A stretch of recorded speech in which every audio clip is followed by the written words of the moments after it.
All right. Hello, everyone, and thank you for connecting with us this evening for a discussion on steering your applicants away from illegal charter traps for designated pilot examiners. Next slide. Okay, I'm Don Riley, your MC this evening, and I'm an Operations Aviation Safety Inspector with the FAA's Special Emphasis Investigations Team. We go by the acronym SEIT, S-E-I-T, and we are headquartered in Fort Worth, Texas. And we're streaming live on YouTube this evening. And in about 45 minutes or so, we will be answering your questions that you have submitted in advance of this discussion. But before we start, I would like to provide you with a few housekeeping items. First off, we're not here to solicit consensus advice or recommendations from anyone or to assign any tasks to the group, but we are focused on answering your questions. During the discussion, there will be some interactive quizzes and scenarios for the panel members. And if you would like to play along at home, you can add your answers in the YouTube comment section. Our FAA team is monitoring the live stream, so if you have any problems at all at any time during the presentation, give us a shout and we will assist you. And for any reporters joining us on the live stream, please note that all discussions are for background purposes only. Also, we are not attorneys and we're not providing any legal advice. For that, you should reach out to a qualified aviation attorney that you trust. We would also like to thank our friends and colleagues in the FAA safety team for their help in making this a featured course for advanced wings credit at www.faasafety.gov. Next slide. Okay, now I would like to introduce to you Robert Reckert. Robert is the division manager at the FAA Office of Safety Standards, Regulatory Support and Flight Standards Service. Robert oversees airman testing and standards, aviation data systems, and the delegation program. This includes testing, certification standards, and practical test standards, and the development of publication of aviation knowledge handbooks. His management responsibilities also include a plethora of FAA aviation data systems in the area of delegation. He is responsible for both individual and organizational policy, the training of designees for both the Flight Standards Service and the Aircraft Certification Service, as well as oversight of the Specialty Aircraft Examiner Program. Robert is retired from the United States Army. And Robert, thank you for being here this evening for this important topic. I'll turn it over to you now. Thank you, Don, and good evening, everybody. Thank you for having me today. I just have a few comments that I'd like to share. First being the flight standards and the line of business, aviation safety's appreciation for everything all of our designees do. For anybody that's been in the industry for any amount of time realizes that the amount of work that's in front of the FAA cannot be done internally. And without you, our designees, the industry would be in a very precarious place, right? The amount of work, the amount of testing with the designated pilot examiner community, the amount of other work in the maintenance community between DMEs, DARs, et cetera, is phenomenal amount of work that you folks do on our behalf. And I just want to start by saying thank you. Thank you very much for the work you do. Aviation would not be as safe or have the safety record that it does without all of you supporting us within the agency. Designated pilot examiners play a crucial role in education in the industry's safety culture. As designees, I'm sure many of you are looked upon as mentors with new pilots and even seasoned pilots around the general aviation community. Our experience within the FAA has told us that many times you as pilot examiners get many questions from new pilots, new commercial pilots, folks asking what they can and can't do. And it's from that perspective that we were asked to partner with the SEIT team to talk about the Safe Charter Initiative and what you can do as examiners to help support safety and safe air charters. That culture and mindset and support for safety and compliance with the rules is paramount. And we know every one of you are holding high standards of your applicants, high standards in the industry, and appreciate your support. And with that, Don, I just again like to say thank you to all of the attendees and all the designees that are here on the webinar today, and appreciate everyone's time. All right. Thanks a lot, Robert. Appreciate it. Okay, let's go ahead and get started. Next slide, please. Okay, I want to welcome again all of our viewers, and near the end of this webinar, we will answer your submitted questions, and any that can't be answered here or we run out of time, we will post follow-up information on the FAA Safe Air Charter website. You can also email more questions to safeaircharter@faa.gov. That's Safe Air Charter, all one word, at faa.gov.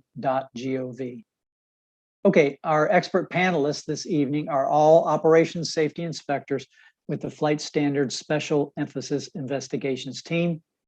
Tonight we have Tim Allen, Rob Marchese, and David Volker. Next slide, please. Okay, here's our first pop quiz for the panel.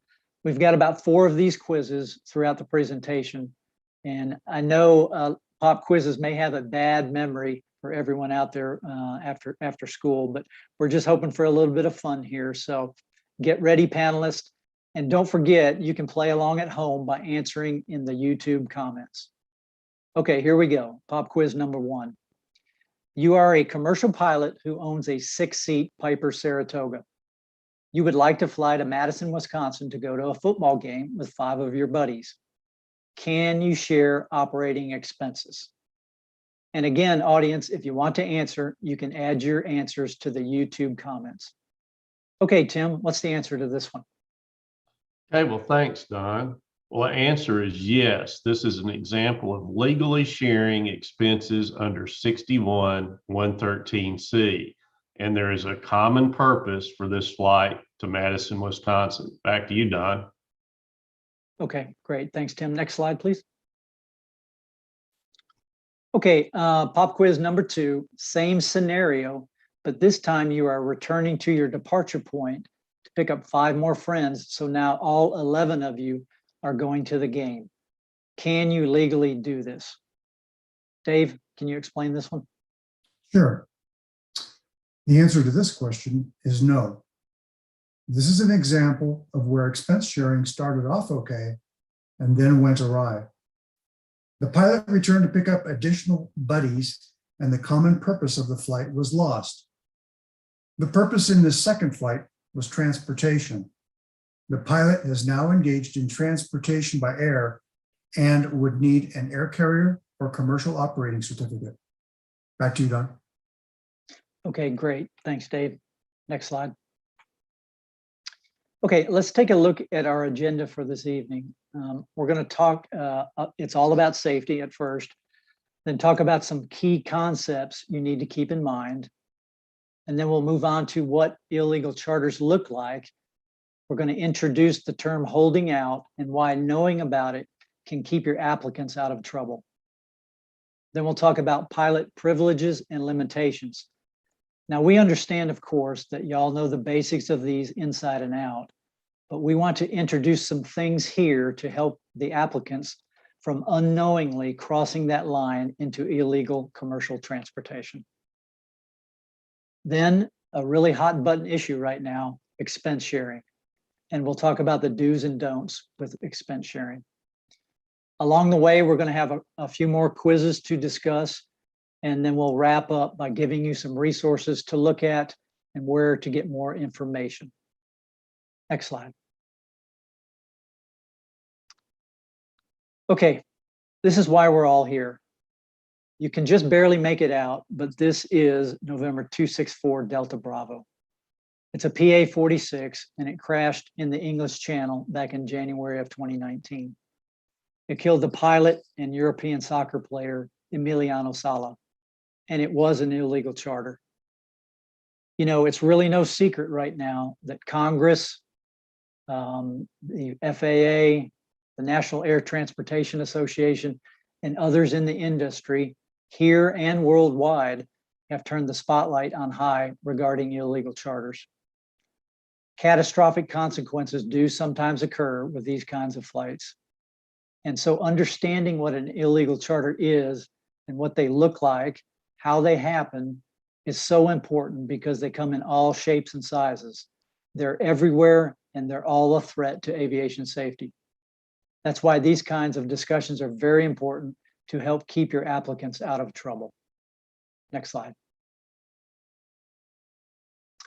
Okay, before we get into the nitty-gritty of the discussion, we want to take another moment and thank all of you out there for taking your valuable time this evening to engage in this important subject. Y'all represent the administrator well, and you're dedicated to help serve the public and keep our national airspace system safe. Thank you. Next slide. Okay, I'm going to turn it over to Tim now to take you through the next part on some basic concepts. Tim? Well, thank you, Don.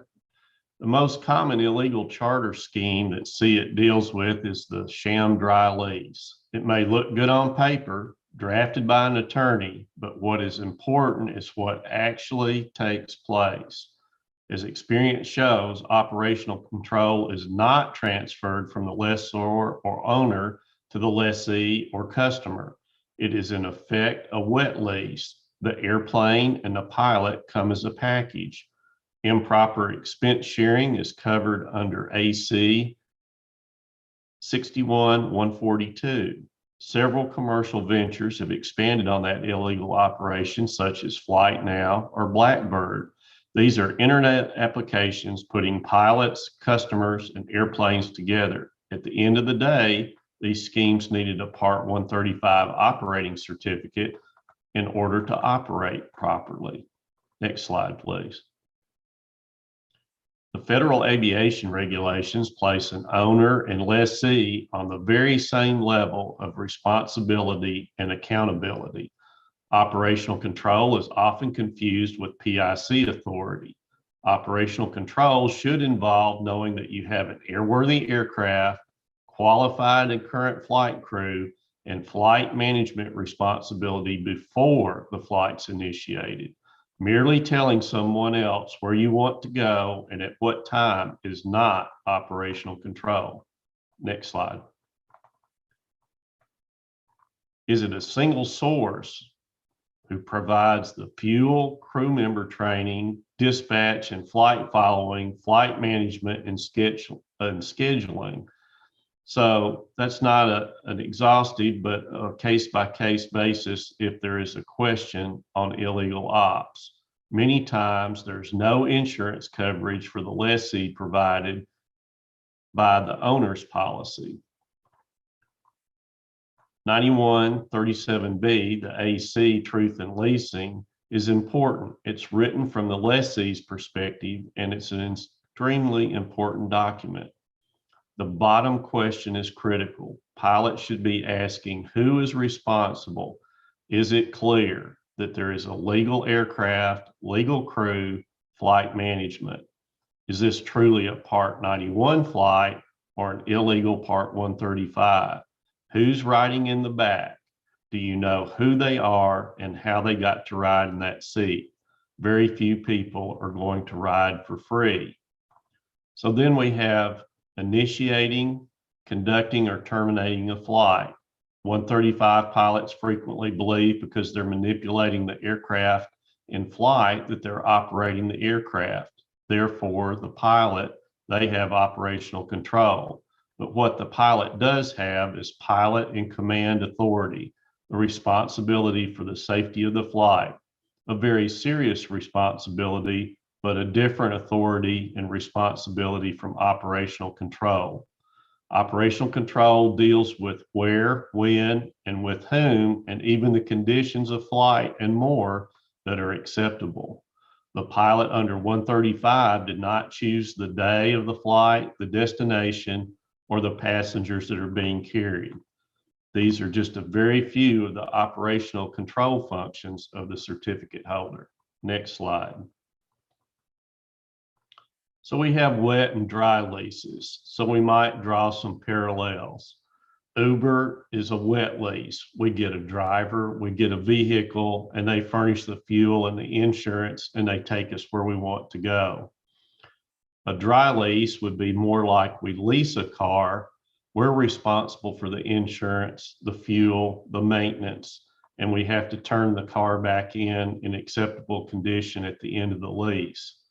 So an example of a dry lease might be that Bank of America leases an aircraft to Southwest Airlines. We have had up to 62 dry leases on one aircraft in our SEIT investigations. So extreme caution should be exercised in multiple dry leases on the same aircraft. Next slide.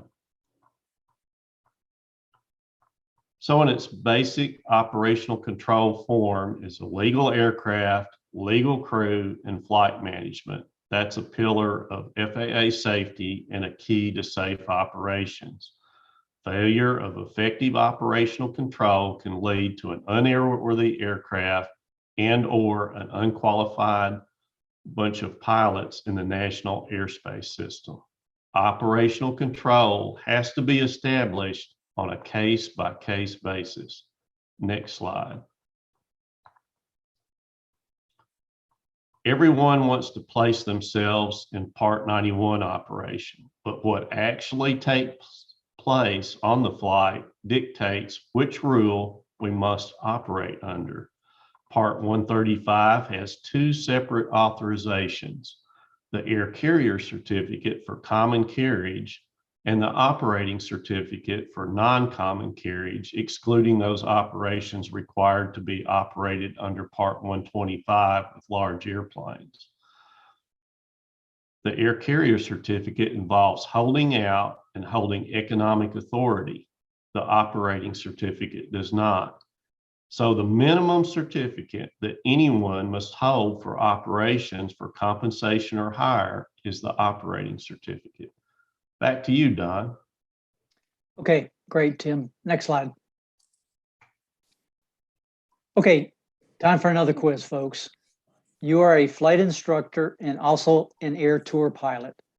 The boss of the air tour says you can conduct a tour and give flight instruction at the same time. That way you're not bound by the 25-mile limitation of the tour. Can you do this? Is it legal? Rob, what do you think about this one? Well, thanks, Don. So what do you think? Yes? No? Well, it's no. Part 119.1 Echo allows for flight instruction or air tours operated in conjunction with 91-147. However, mixing is not allowed. The test will be, what was the passenger's true purpose? Was it an air tour or flight instruction? But it cannot be both. Next slide. So the big question is, why do pilots or operators fly illegal charter? Well, we usually classify these folks into three categories: the clueless, the careless, or the criminal. The clueless may include ones that truly do not understand their roles or responsibilities. And yes, there are ones out there like this. The careless may be one that have asked the company attorney for advice, and he or she may not be knowledgeable in aviation. And finally, the criminal is one that knows what they're truly doing is completely wrong. So perhaps maybe they're trying to offset expensive ownership costs or the avoidance of the federal excise tax of 7.5%. Without charging this, the illegal operators have an immediate advantage over legitimate operators. Maybe it's the costs associated with FAA certification and oversight. But regardless of this reason, these pilots and operators have an advantage from a cost point of view over a legitimate operator. Next slide. So the most common form of illegal charters, like Tim Allen mentioned, is through a dry lease. Now, the dry lease is a vehicle that allows the lessee to utilize the aircraft from the registered owner. The problem is that the lessee has many responsibilities to uphold from every aspect, to include legal responsibilities and operational control. And just like Tim mentioned, 9137B is titled Truth in Leasing, which is designed to help the lessee understand its responsibilities. Well, in the sham dry lease, the passenger or the lessee really only desires transportation from A to B, just like a charter. They do not want the headache of being the operator and definitely don't want the liability that comes with it. So the sham is that the lessor instead maintains control over the operational aspects of the flight, and they get paid for it by the passenger. It's a dry lease in name only because operational control never is transferred to the lessee. The sham is allowing this dry lease paper tiger to be used in lieu of what truly occurs in flight operations. Well, it doesn't matter what is written. It's truly what is truly occurring in the operation is what really matters. But not all leases are bad. So an example of a valid good dry lease, just like Tim mentioned with Bank of America and Southwest Airlines. They're dry leasing a 737 to Southwest. Now, Southwest is the operator and Southwest does it all. They manage the aircraft, they crew it, they maintain it, they insure it, they dispatch it, and they operate the aircraft like it's their own. Now, other illegal charters may take the form of, say, a Part 91 management company. Now, they manage the aircraft, but they do not operate the aircraft.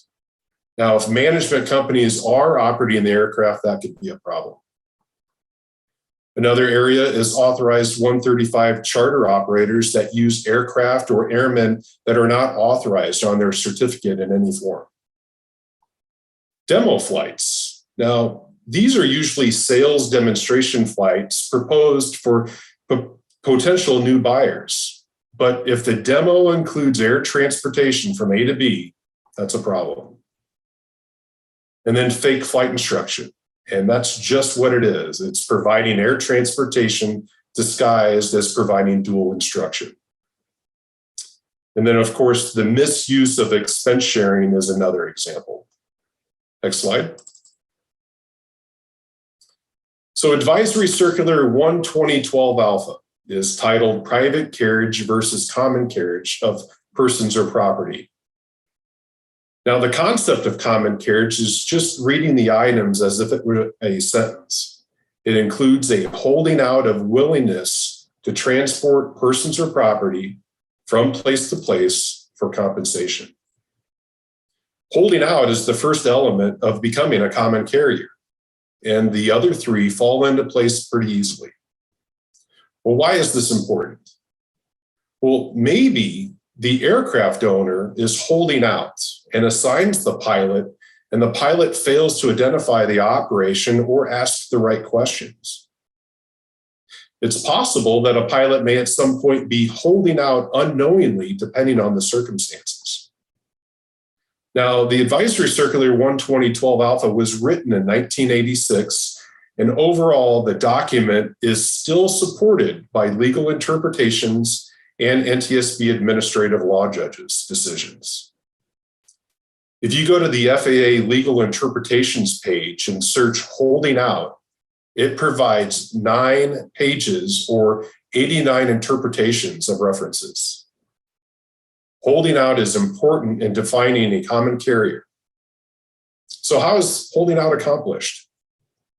Well, holding out can be done in many ways, and it doesn't matter how. Signs and advertising are the most direct means of holding out, but are not the only ones. Holding out may be accomplished through actions of agents, agencies, or salesmen who may themselves procure passenger traffic from the general public and collect them into groups to be carried by the operator. It is particularly important to determine if such agents or salesmen are in the business of selling transportation to the traveling public, not only through the group approach, but also by individuals ticketing on known common carriers. Physically holding out without advertising, where a reputation to serve all is gained, is sufficient to constitute an offer to carry all customers. there are many means by which physical holding out may take place. For example, the expression of willingness to all customers with whom contact is made with that operator can and will perform the requested service is sufficient. The fact that the holding out generates little success is of no consequence. And the nature and character of the operation are the important issue. A carrier holding itself out as generally willing to carry only certain kinds of traffic is nevertheless a common carrier. For instance, a carrier authorized or willing only to carry plane loads of passengers, cargo, or mail on a charter basis is a common carrier, if it so holds itself out. And that is, in fact, the basic business of supplemental air carriers. Next slide. So what does holding out look like? Well, traditionally, magazines, brochures, bulletin boards at FBOs or terminals are the typical traditional ways, but one of the most common ways of holding out is reputation and word of mouth. I tell Don, who tells Mike, who tells Tim that Misty can provide a charter. You know, your usual golf course conversations. But now we have a new generation of holding out, and that's social media. Social media is typically free. There's online blogs. And charter flights are being advertised on several platforms, including Reddit, Facebook, Instagram, Twitter, Tumblr, and LinkedIn. And the newest form is the use of influencers. There are a bunch of legal interps on this. Next slide. So remember, the fourth element of common carriage is compensation. It could be in the form of any of the listed items. And again, remember that flight time is considered compensation. Now, occasionally there will be offers of free transportation that have been made to the general public by hotels or casinos. In these such cases, nominal charges have been made which, according to the operators, bear the expense of gifts or gratuities. However, the operators maintain that the transportation is free. Well, the courts have held that such operations are common carriage just based on the fact that passengers are drawn from the general public and the nominal charge constituted compensation. Next slide. So pilots beware. 91.3 addresses the responsibility of the PIC. A pilot needs to ensure the flights are operated correctly. And these are some red flags that you need to know if working for a questionable operation. Pilots really need to learn to ask the right question. Who am I flying? For what person? And are they paying anything for air transportation? So during a ramp check that SEAT has done in the past, inspectors have found laminated operational control cards so that passengers would be able to answer to an FAA's inspector ramp check questions. And what a great piece of evidence. Next slide. Actually, this is for Dave. Thanks, Rob. On this slide, we talk about private pilot and command privileges and limitations. Those are separate from the operating rule required to conduct the flight. A private pilot cannot act as pilot command for compensation or hire. So why does the slide say then in general? That's because there are exceptions, of course. Expense sharing is one exception. The expense sharing monies received from passengers is considered compensation, but it is an allowed exception. The shared expenses exception in 61.113 requires that a private pilot pay an equal share, a pro rata share, of the operating expenses, provided that the expenses only involve fuel, oil, airport expenditures, or rental fees. and there must be a common purpose for the flight, not just transportation for the passenger. And remember what Rob just said. Remember that flight time is considered compensation, and flight time cannot be the pilot's common purpose. I'd like to put in a shameless plug here for AC Advisory Circular 61-142. It is a recent and well-written AC that lists great examples of legitimate and not legitimate expense sharing.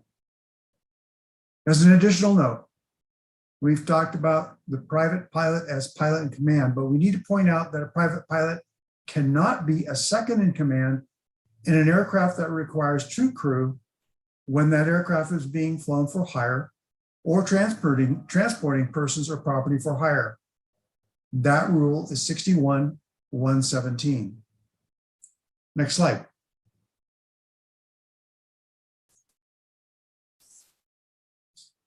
(61-133) commercial privileges and limitations. It says that a commercial pilot can act as pilot command for compensation or hire, that he can carry persons or property for compensation or hire. But again, the privileges and limitations of Part 61 are separate and distinct from the operational authority required to conduct the flight. So, a commercial pilot can act as pilot command for compensation or hire, provided that the pilot meets the requirements under the operating rule in which the flight is being conducted. For example, a banner tow pilot must be current and qualified as a commercial pilot under Part 61. But for carrying passengers or property for hire, that certification and qualification requirements means a Part 119 certificate, Part 121 or 135. I was having a conversation one day with a legitimate and very experienced 135 certificate holder who was also the commercial pilot for the certificate. He said to me, he said, David, he says, Part 161-133 under commercial pilot privileges, it says you can carry persons or property for compensation or hire, doesn't it? I responded with, yes. And what does the rest of the sentence say? It says, and provided the person is qualified in accordance with this part and with the applicable parts of this chapter that apply to the operation. So I asked him, do you operate under Part 61, the pilot certification rule, or do you operate under an operating rule such as Part 91 or Part 135?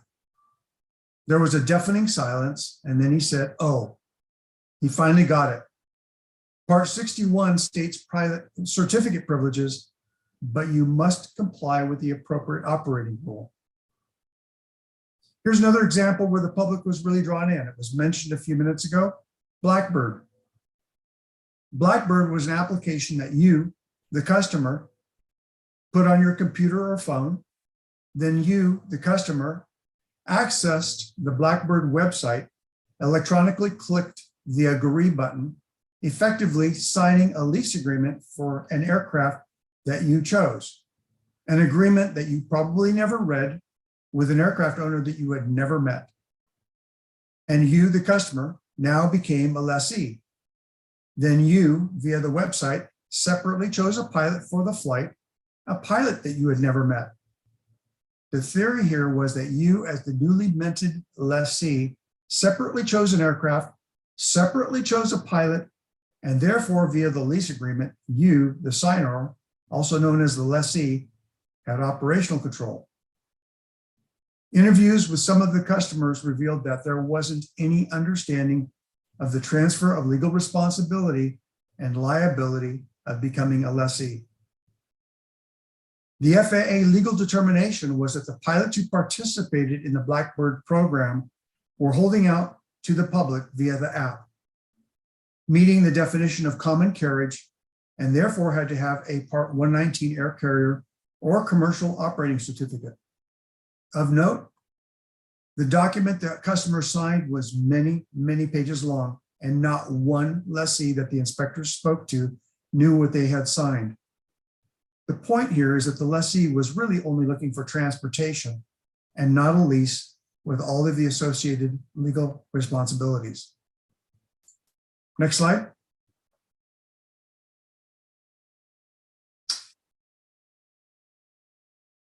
This is the key points of this slide. They're talking about Advisory Circular 61-142, and it supports that sharing expenses is applicable to a commercial pilot or ATP as well when exercising private pilot privileges.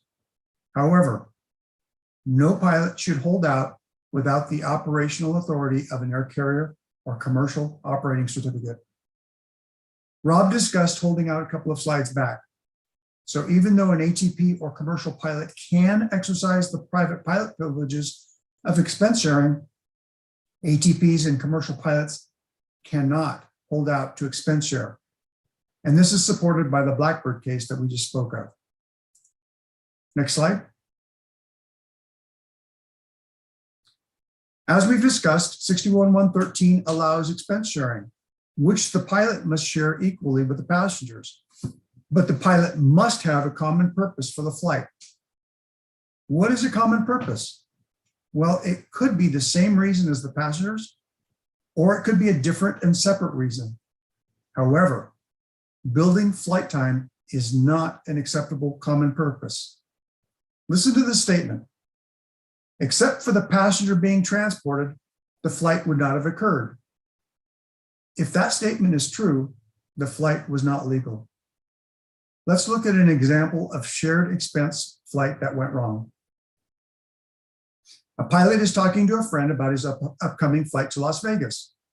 The friend says to the pilot that he needs to fly to Phoenix that same day. They agree to share expenses to Phoenix and then continue to fly to Las Vegas. What's wrong here is that the pilot had no reason, he had no purpose to fly to Phoenix, except for transporting the friend. This flight would be contrary to a legitimate cost-sharing flight, which might be allowed under 61-113. As we discussed, pilot applicants need to understand that the privileges and limitations of a pilot certificate are separate and distinct from the operational authority, the operating rule required to conduct the flights. Therefore, the pilot must be qualified in accordance with this part 61, and with the applicable parts of the chapter that apply to the operation. Don, back to you. Okay, great, Dave. Thanks for that. All right, next slide, please. Okay, here's our next and our final pop quiz. And again, it'll be a two-parter. So a commercial pilot owns his own airplane and is asked by someone to fly them to Las Vegas, popular destination. The pilot is offered reimbursement for the cost of the fuel and hours on the airplane that is owned by that pilot. Can you do this legally? And don't forget, audience, you can add your answers to the comments in the YouTube section, comment section. Dave, go ahead and take us through this first part. Sure. The answer to this question is no. The illusion is that since the pilot did not solicit for the flight to Las Vegas, and because the pilot was not compensated, the flight was legal. Well, that's not true. The pilot was compensated by flight time, by goodwill, or the expectation of future business. Be careful. Although not exactly stated, there could also be a holding out by reputation or word of mouth. The question you should ask is, how did the passenger know to ask this pilot for a flight, if not by reputation? As mentioned earlier, holding out can be done in other ways too. The internet, newspaper, bulletin board, social networking. And just because you own the aircraft does not mean you don't need an air carrier or commercial operating certificate. Don? Okay, great, thanks. Next slide. Okay, this time, same basic scenario, okay, but can you share expenses on this flight? Dave, what's the right answer here? Well, as Don said, this is a sharing expenses question. So let's re-ask the question. Can expense sharing here be legal? The answer again is no. In this scenario, the pilot had no common purpose for the flight. The flight to Las Vegas only took place because the passenger needed transportation to Las Vegas. An air carrier or commercial operating certificate would be required. Don? Okay, thanks a lot, Dave. Next slide. Okay, so here are some of the resources available to you when questions arise, and we know that they will. The first one is the FAA Safe Air Charter website. Okay, the easiest way to get there is to just Google FAA Safe Air Charter, and it should be the first thing that pops up in the search. The site contains things like red flags that Rob talked about, links to legal interpretations, informational letters to pilots, court cases, things that passengers should do when booking a charter, and on and on and on. All this can help keep you and your applicants informed. The National Air Transportation Association, or NATA, they have a great website called avoidillegalcharter.com. That's pretty self-explanatory, right? So more good information there at that site. And the neat thing is that if you suspect or observe an illegal charter, you can actually report it on their website. You can also use the FAA hotline to report if you observe an illegal charter. Just go to the website there on the screen and submit an online report.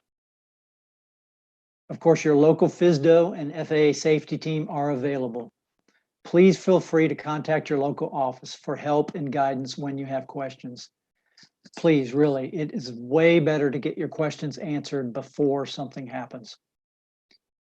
There's also a video series available that can help entities with getting a Part 135 certificate going. We also want to mention that the FAA has a large social media presence. You can find out more info there too, and you can follow us on Twitter, Instagram, LinkedIn, Facebook, and YouTube. Next slide. All right, we want to give you a peek at the FAA's Safe Air Charter website. Like I said, it has a tremendous amount of information on it, and we especially wanted to point out a couple of things. First of all, the toolkit there in the top center, that's where you will find the interactive videos such as building flight time legally and getting your Part 135 certificate. You can also find the legal interpretation link there. You can find handouts, posters, more red flags to be on the watch for, all there in the toolkit. So go ahead and check that out. Also want to point out there in the bottom center, a section that's called Thinking of Chartering an Aircraft. And this is a great place for passengers and pilots both to view some things that you should be thinking about regarding charter flights. Next slide. Okay, of course, we don't want to forget the rules, right?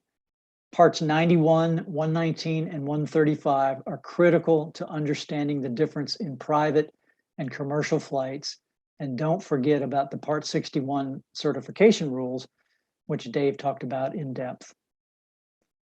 The 3 advisory circulars mentioned earlier are very informative, very well written, and they can help you and your applicants discern what is legal and illegal. Next slide. Okay, one more time. We want to thank you because we really couldn't do this without you guys. And I mean it, we really could not. Next slide. Okay, we're at our question and answer time. So panelists, get ready here. We're going to take a stab at answering some of those really good questions that came in from the field. All right, let's see. All right, question 1, and it comes from Brett. Please explain the relationship of an aircraft owner who places his aircraft in an LLC separately from his business corporation and uses the airplane as his corporate aircraft with himself or a hired pilot as PIC. I'm told that this is an illegal charter because the LLC that holds the airplane is considered to be a flight department of the primary business for which it is used as it relates to an illegal charter. I'm not sure I understand this relationship and why some would say this operating structure could be an illegal charter. Tim, you want to take that one? Sure, thanks, Don. We sometimes call that the flight department trap. And the key to this question is the Part 1 definition of commercial operator. So if the sole business of the LLC is aircraft ownership and no other business purpose, then the funding of this LLC would constitute a major enterprise for profit. The LLC, without any other business purpose, can own the aircraft, but could not legally operate it without falling into this trap. The LLC could dry lease the aircraft, thereby putting operational control as defined in AC 9137 with the lessee. And we could suggest some legal interpretations to help you look at this answer. One of them is Cooling, August of 2017, Diamond and Moore Van Allen in March of 2007, and Williams in December of 2017, to name a few. Back to you, Don. Okay, great, Tim, thank you. All right, this one comes in from Kent. How can I verify if a charter company is legitimate? Well, Kent, you can actually go to the FAA Safe Air Charter website under the section that we just talked about, thinking of chartering an aircraft, and there you'll find a hyperlink titled Legal Licensed Air Charter Operators. You click on that link and it will actually take you to an Excel spreadsheet that lists operator names along with the tail numbers that they're authorized to fly. It's a great way to verify legitimate operators. Of course, the other way you can do it is to ask to see a copy of the operator's air carrier or operating certificate. Okay, next question comes in from David. Our charter operation was 135 charter, and then we switched to Part 91 owner trips. We sold one of our jets, which needed a phase and tail inspection. We informed the new owner and crew, but despite being illegal, they flew it out to their base. The next month, they flew 32 trips, and we found out the plane was not even registered. Despite reporting all this to the FAA through the hotline or calling directly, this operator was not sanctioned, and 2 years later, they are still flying this and have bought a second plane on eBay. I think more fines or suspensions might help stop these kinds of flights. Dave, you want to take a stab at that? Sure. Thank you for the question, David. While we cannot publicly comment if there is an ongoing investigation, filing a hotline complaint with as much specific information as possible would certainly be appropriate. The hotline process accountability has changed of recent, so a current complaint should have results. And if contact information for the complainant is included, in other words, not anonymous, you should be contacted. The FAA is taking illegal charter very seriously. Over the last couple of years, there have been multiple civil penalties against companies for conducting illegal charter and multiple actions against airmen. All of these cases have to go through due process and take time to get to a final outcome. Don? Okay, great. Thanks, Dave. Yeah, unfortunately, sometimes they take longer than we would like. And I would also say to David that fines are usually accompanied by a press release, and those will be listed on the Safe Air Charter website also. So you can go there to check periodically on the companies that are getting fined for illegal air charter. Okay, from John, he says, will this session be recorded for later viewing? This would be extremely helpful to the CFI and DPE communities. Thanks, John, for the question. And yes, it is sure being recorded, and it will be found on our Safe Air Charter website again, or the FAA YouTube channel. Okay, next, Craig says, I'm a DPE. I'd like a clear discussion of how a commercial pilot can arrange a private carriage flight without crossing the line into an illegal charter operation. Private carriage for hire, referenced in part 119, he has it in quotations there, requires either a Part 125 or Part 135 certificate, depending on the size of the aircraft. Rob, can you take this one? You bet. Hey, Greg, thanks for the question. Now, private carriage in the context of Part 119 is not talking about a legitimate corporate or company pilot operation. So the caution here would be that the company hiring the pilot has responsibility, legal and otherwise, for the pilot's action. Thereby, the company retains operational control. Don? Okay, thanks, Rob. All right, next question comes in from Toby. I'll reference myself, but the scenario is really not about me. And I'll just stop there and do an LOL for you, Toby. And we appreciate that clarification that it's not you. So continuing, I have a friend who owns a twin Cessna. I ask him to take me to Atlanta and say, to make this legal, I'll give you multi-engine instruction on the way up and I'll act as safety pilot so we can both log it. He has no need to go to Atlanta, but agrees to fly me. Is this legal? Tim, how about this one? Okay, Don, on the face of this question, it appears that the instruction and safety pilot duties is a front for what is really an illegal charter. The real purpose of the flight was transportation and not instruction. Back to you, Don. Okay, thank you, Tim. All right, next one comes in from Lisa.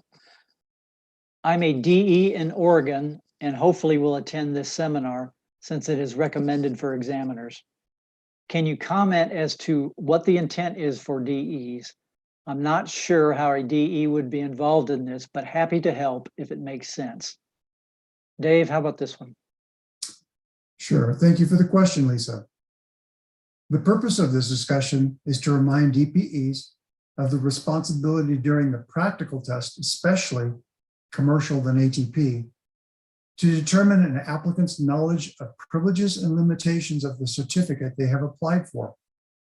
Being familiar with what illegal charter is and looks like is critical to help the applicant stay out of trouble. We have noticed a lot of this occurs because of misunderstanding or the misapplication of certificate limitations and privileges. Don? All right, thanks, Dave. All right, next question from Jim. It says, I don't really have a specific question. It's more of a scenario with a question at the end. So a commercial pilot who flies a Part 91 operation for his boss, not a pilot, but he owns a Cirrus jet. The pilot is a full-time employee of the company's Part 91 operations. The pilot gets a separate LLC for flight instruction and pilot services as a side job. Now the operator, the boss, is providing the jet as a dry lease, and the pilot is separately offering his pilot services to the lessee under his personal LLC to fly the jet. This seems like a Part 135 operation skirting the intent of the regulation. I'm not sure if they're advertising this service or if it's just word of mouth. Either way, I think word of mouth is still viewed as advertising for this purpose. Is that type of scenario allowed by the regulation? I believe they're under the assumption that since one entity, the boss, provides the aircraft and the other entity, the LLC, provides the pilot, they are good to go. Rob, how about this one? You bet. That's a good scenario. And our response would be, just because you separate the pilot and the plane for payment purposes, it doesn't automatically make it legal. If the pilot and plane is provided to a customer as a package deal or come from a sole source, especially under this dry lease scenario, it would be a huge red flag. In a legitimate dry lease, the lessee must be in operational control and free to choose his or her own pilots. And just to refer to you once again to Advisory Circular 9137, the Truth in Leasing, which helps in identifying dry lease illegal charters. Now, to your point about reputation is a form of holding out, and that is absolutely true. It appears that the whole thing that you talked about here is common carriage transportation that would need an air carrier certificate. Don? Okay, Rob, thanks for that explanation. All right, next one comes in from Tony. I'm a corporate 91 pilot, and my boss wants to dry lease his aircraft to help with ownership costs. I've heard that we have to be careful on doing this to stay legal. How can this be done legally for us to stay out of trouble? Okay, Tim, you want this one? Sure, that's a great question. First, we'll need to look at AC 9137. And second, when your boss dry leases his plane, operational control is supposed to shift to the lessee, and they are responsible and liable for the flights. They would only pay rent to your boss on the plane. But here's the catch. If you, your boss or company provides services to the lessee, such as you, the pilot, scheduling of the plane, fuel, catering, maintenance, flight management, just like a charter operator would, then your boss still has operational control of the flights and acting like a charter operator without being authorized by us at the FAA. We can't stress enough that in a true dry lease, the lessee must have independent control and use the aircraft that they leased. A good example would be, as we told before, Bank of America owns the 737 and dry leases it to Southwest Airlines. And they put the crew, the maintenance, the scheduling, and so forth into effect on the aircraft and operate it just like it was theirs. Clearly, they have the independent control and just pay the rent to the Bank of America. That's what a dry lease looks like. Back to you, Don. Okay, great. Thanks, Tim. All right, next question is from Rick. I have seen a few things from the FAA about illegal charter and do understand it's a big deal, but I struggle with how I can practically talk about it to pilots and make sure that they understand the issue. Rob, give this one a shot. You bet. Thanks, Rick.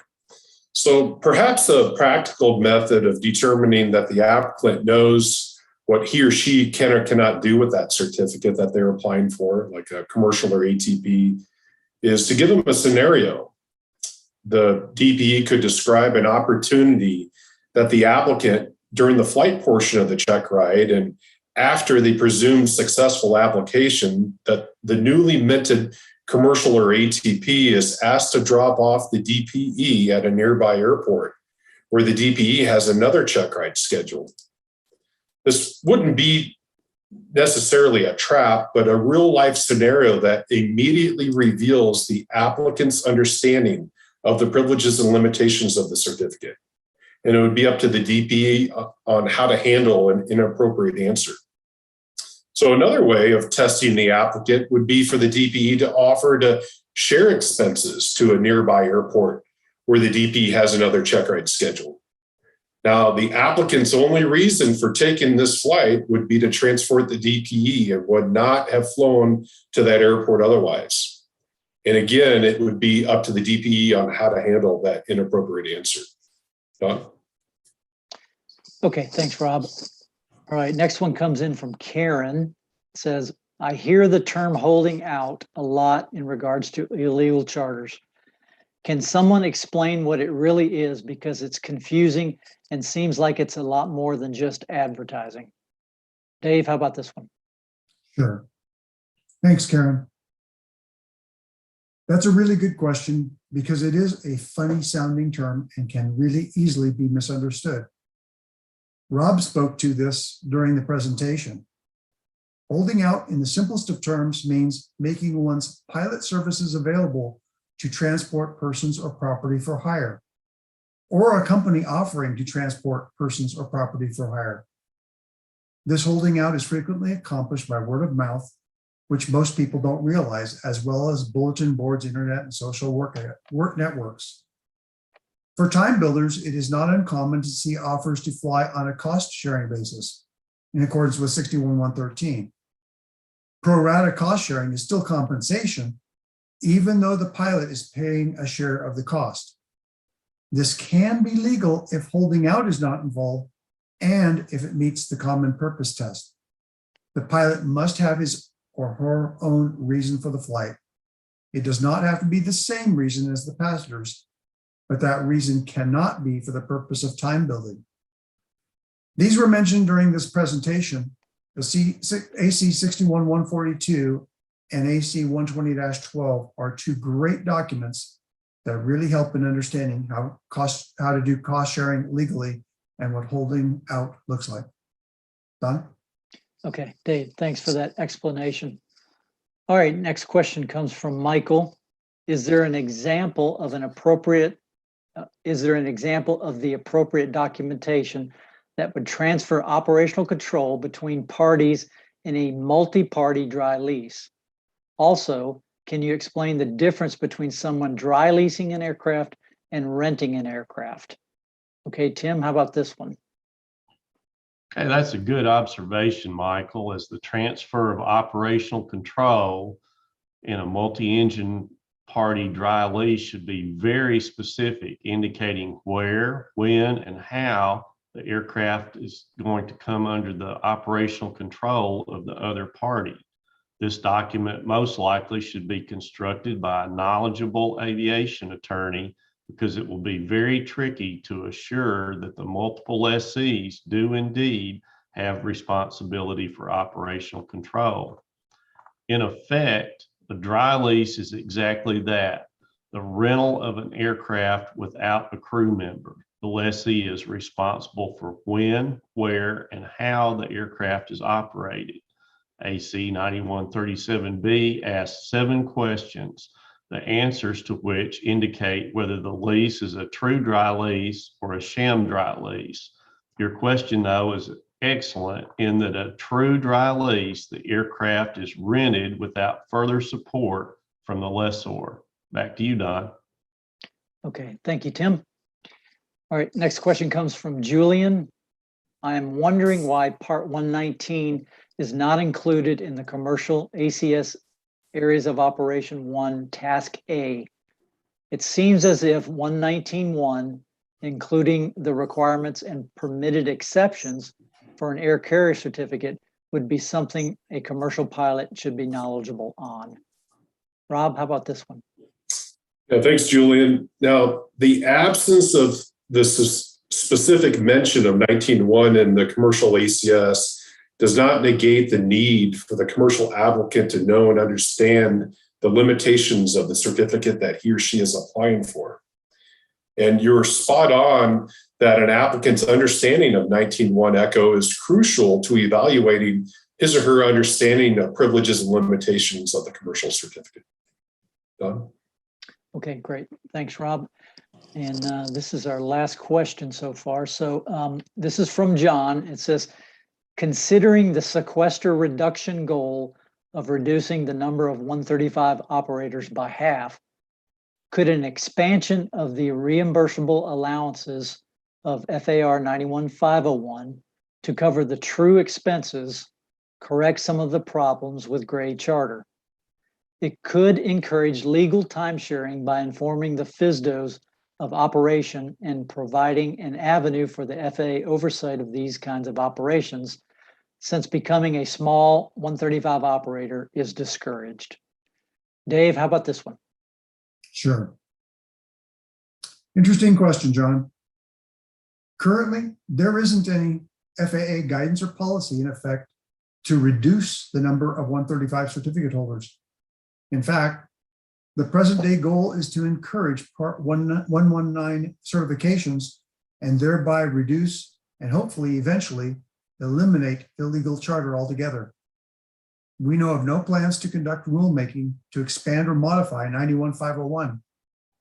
One of the goals of the current 91501 rule is to make sure, since these operations are conducted under Part 91 and not the higher safety level of Part 135, that only very specific things can be charged. 91501 was designed so that there is no incentive, no profit is allowed, as there might be if expanded was allowed. To make 91501 operations a major enterprise for profit would require a Part 119 certificate. Don? Yeah, Dave, thanks for that great explanation. Okay, could we get slide 34 back up or up, please?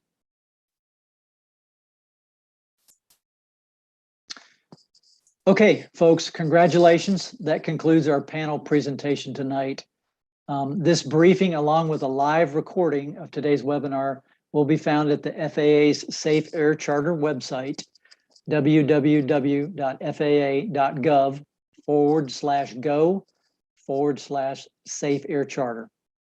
Also, this webinar is available for advanced wings credit.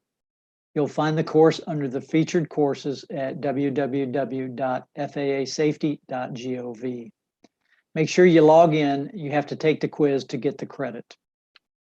Again, I would like to thank the audience and panelists for joining, watching, and participating, and for those that sent the great questions in, and keep it up. More information can be found again at the FAA's Safe Air Charter website.